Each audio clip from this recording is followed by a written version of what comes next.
Hello, everyone. I'm Tim Phillips with Americans for Prosperity. Thank you for joining us for another of these Facebook conversations about the big issues and really the threats to American freedom and prosperity coming out of Washington, D.C. Unfortunately, from this Biden administration and Nancy Pelosi and Chuck Schumer, we're seeing inflation like we haven't seen since the 70s. How frightening is that? This is going to be the most expensive Thanksgiving for Americans in a generation. And the biggest reason is all of this spending, all of this top down from Washington, D.C., frankly, socialism coming out of Washington, D.C. and this administration. It's having a devastating impact. And who's it hitting the hardest? Folks struggling to make ends meet. Inflation is a tax that hits senior citizens on a fixed income or young couples or that single mom. It hits them the hardest. So at Americans for Prosperity, we're having a series of conversations with key leaders in Washington, D.C., or really from around the country who are serving in Washington, D.C. We've got one today from the great state of Texas. I'm a Dallas Cowboy fan from the Roger Staubach, Tom Landry era, and still am. My sons are Cowboy fans, and my grandson, I'm confident, he's only 2, but he's going to be a Cowboys fan as well. So we have a Texan with us, Mac Morris, who heads up federal relations and so much on the grassroots side in Texas with our AFP team there, is going to kick this off. Mac, take it away.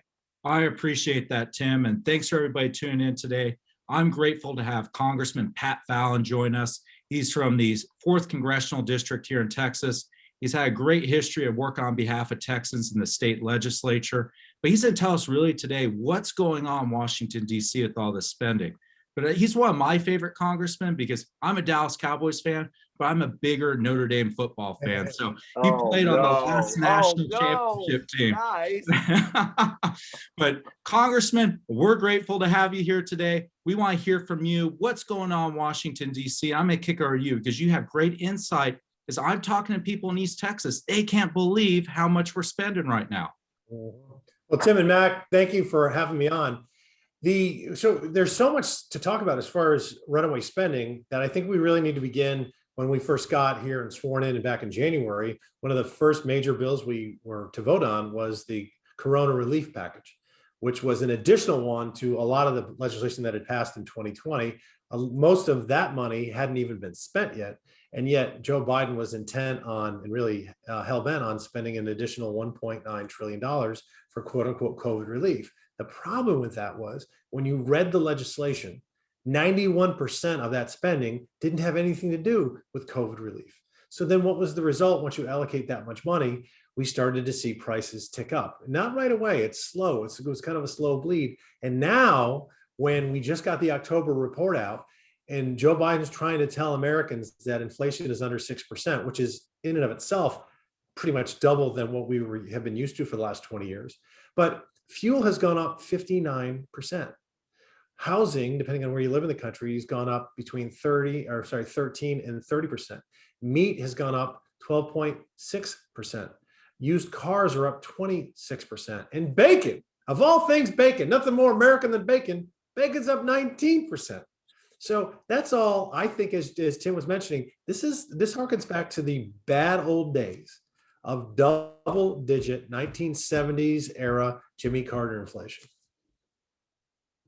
Yeah, I think that's right, Congressman. And I look at this next spending bill, and I heard President Biden earlier, I guess last week, he was bemoaning these higher prices. And then I think he didn't mean to, but he basically said, well, we gave all this extra money to people in this last spending bill that I signed into law. He took credit for it. And now all this money is chasing, I guess, these. He kind of admitted, and I don't think he meant to, obviously, but isn't that a basic economic premise when you have so much money that the government's pumping in, and a lot of people aren't working, and then it's chasing fewer products? I mean, did you hear that statement from him earlier last week? Yeah, I mean, he's amazing when he opens his mouth, how many times he eats his shoe. And that's another example of that. But then, Tim, we not only have the Corona relief package that passed, but now the infrastructure bill last week passes with an additional 1.2 trillion. And now, they're still focused on trying to, well, they call it the 3 Bs, the Build Back Better. I call it the 3 Bs, the Biden-Bernie bankruptcy plan.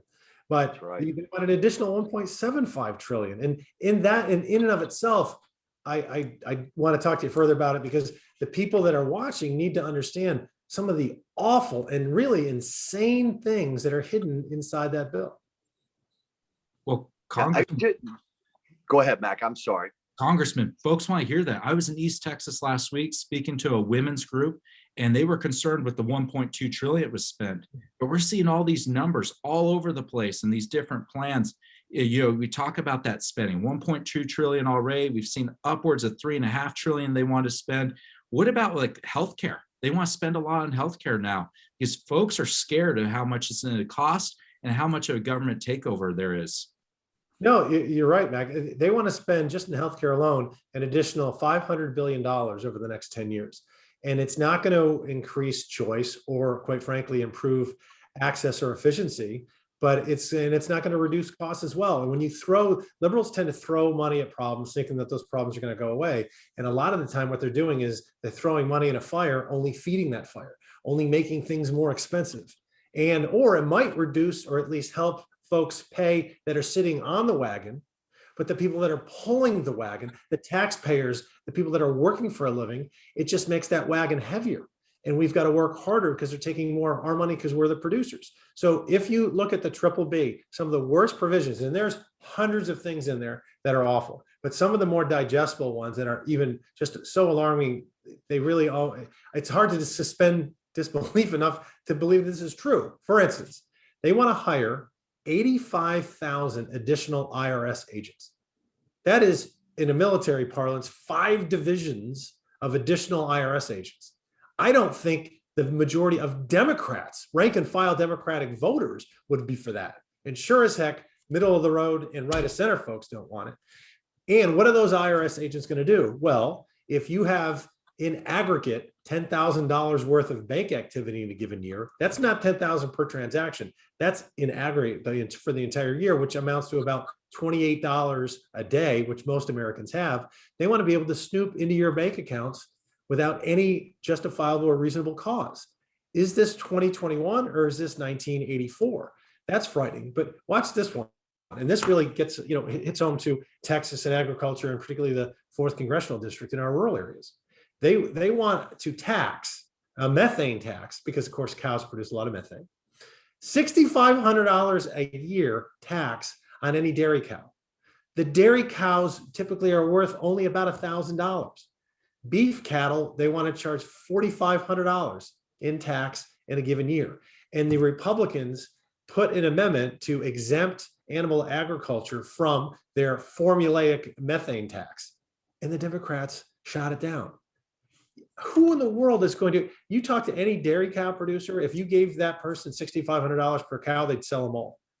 You can't even enforce this stuff. It boggles the mind, but there's 150 new federal agencies that'll be created in this bill. And they use the terms either fee, tax, penalty, or revenue are mentioned 650 times in this bill. And equity is mentioned 32 times. And quite frankly, I've been trying to get somebody to explain to me what the hell tree equity is, because I don't know what it is. I didn't know that inanimate living objects like trees had a political part. Well, also, if I'm not mistaken, buried in this is they talk about taxing the rich, those evil billionaires and evil millionaires. But it's my understanding, and correct me if I'm wrong, Congressman, that there's a provision in here that will be a tax cut selecting 86% of that tax cut will go to people making $1 million and above. So instead of just cutting rates across the board, which we're for, by the way, broad tax rate cuts, that's a good thing. But this is cronyism of the worst sort. Can you talk about that provision and tell folks what's going on with that? Yeah, this is unbelievable. So the state and the SALT tax, the state and local tax, most people in California, New York, if you live in liberal states with high state income taxes, back before the Trump tax cuts, you got a tax break from the federal government on the state taxes you were paying. In a lot of states like Texas and Nevada and low income tax states said, well, that's patently unfair. So they changed it. So what this will do was, instead of a $10,000 exemption or write-off that you get, it increases it to $72,500. That will help the average middle-class taxpayer. Get this, they'll save $15 a year on this Democratic provision. And they're supposed to be the party of the working class. But if you make $1 million in California, that provision going from 10,000 to 72.5 saves you $27,000.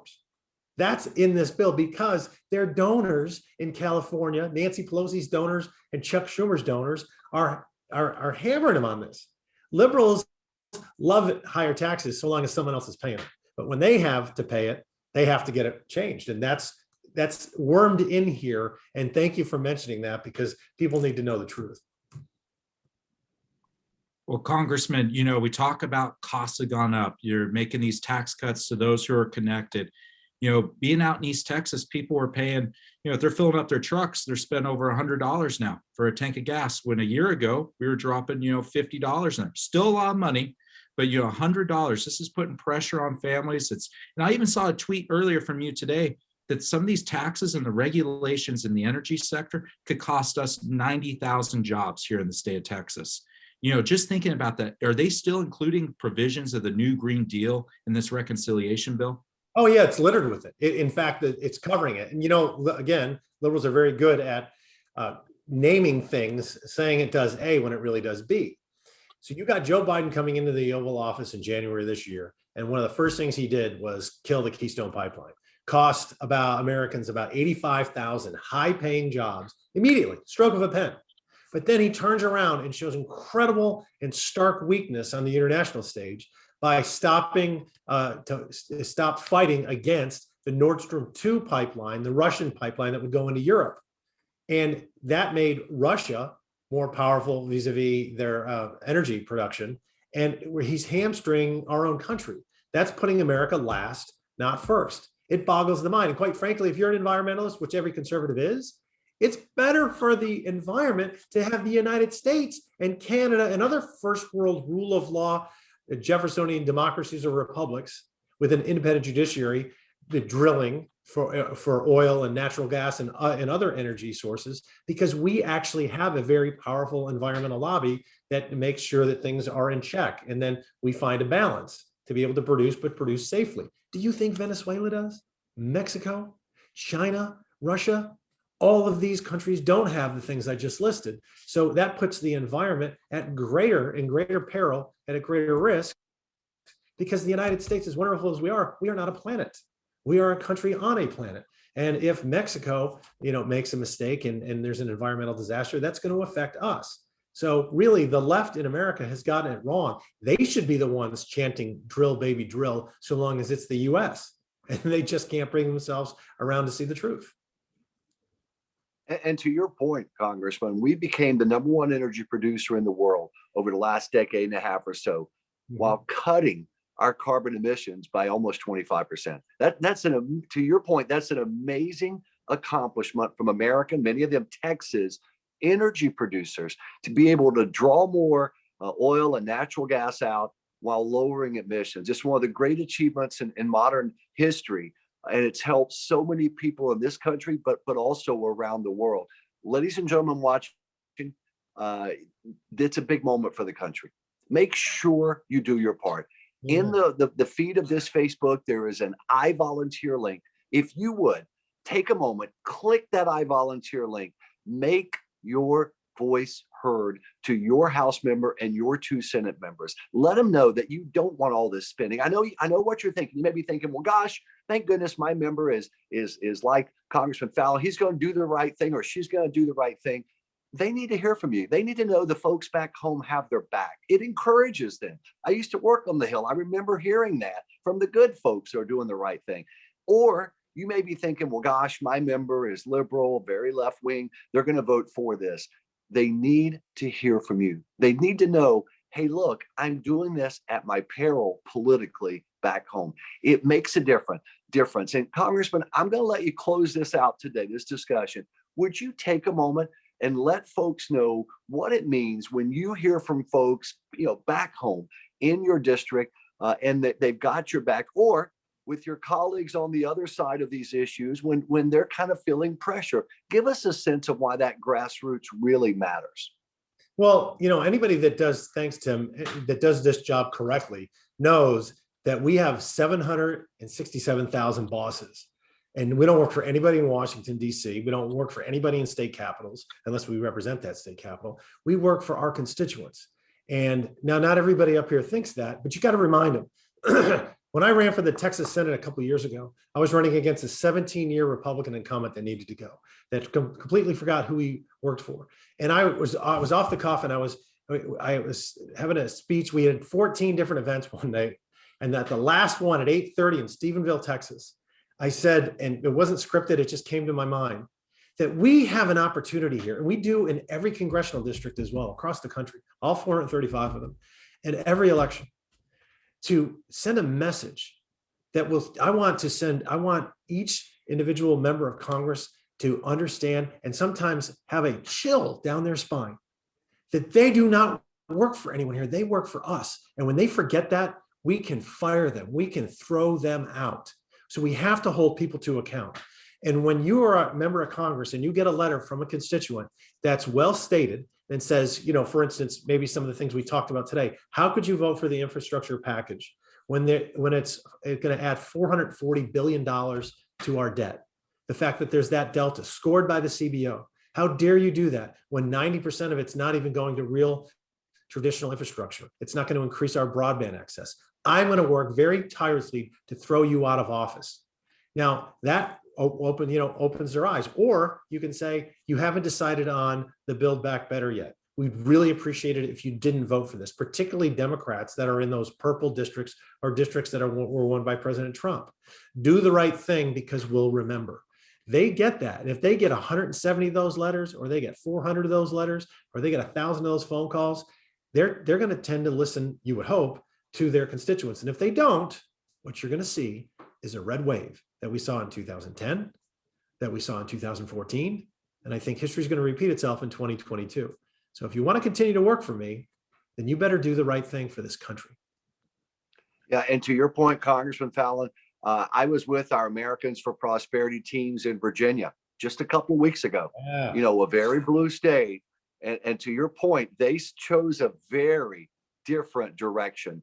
And a big reason was when they looked across the Potomac River up, to the north of Virginia. I'm a Virginian. And they said, we don't like what's happening up there. We don't like it. It's hurting us. It's hurting our families, our children, our grandchildren, our jobs. They didn't like it. And to your point, that made a big change here in my home state of Virginia. Amen. That was great. That was wonderful. Go Governor-elect Youngkin. You're here. Well, I'm Tim Phillips for Congressman Fallon from East Texas, and Mac Morris with our great AFP Texas team.